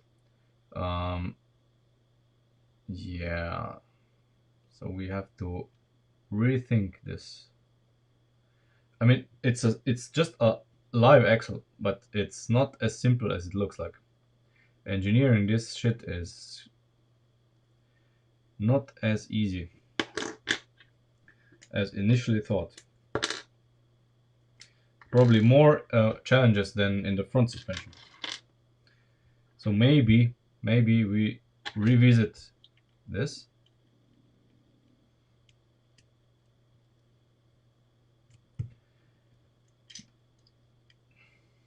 Maybe. Let's see. Maybe we revisit this. Oh god, camera. We don't need the background in focus.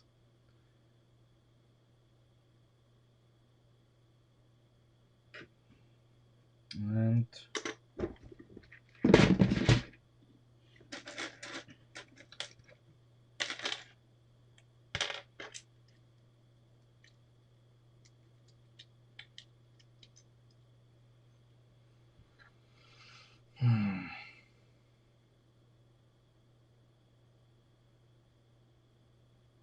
okay.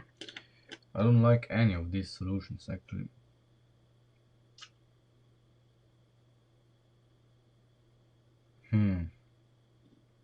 But this is very crucial, and it needs to be simple as possible. As simple as possible.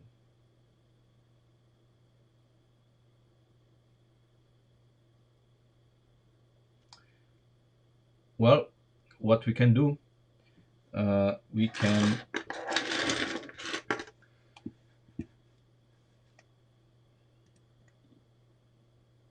can go to Dropbox.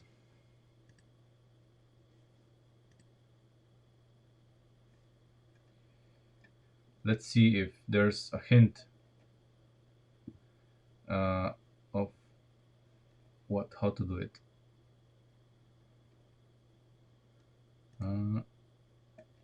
Okay, now to find which episode this is. Oh god. Okay. No, this is not it. No.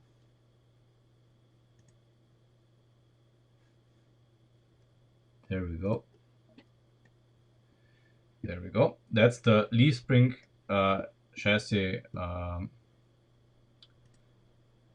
that I made for an LP Power episode. And let's see how the rear is made. Okay.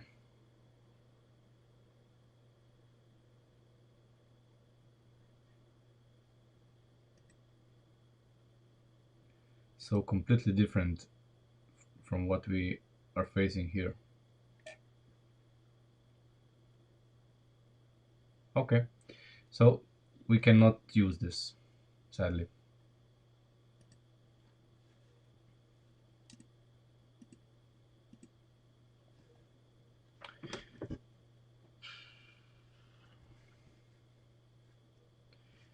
Okay, anyway, I don't know.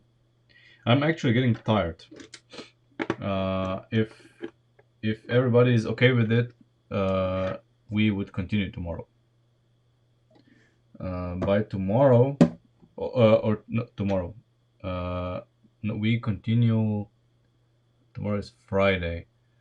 Uh, well, either tomorrow or on Saturday. I will announce the stream during the day, either tomorrow or on Saturday.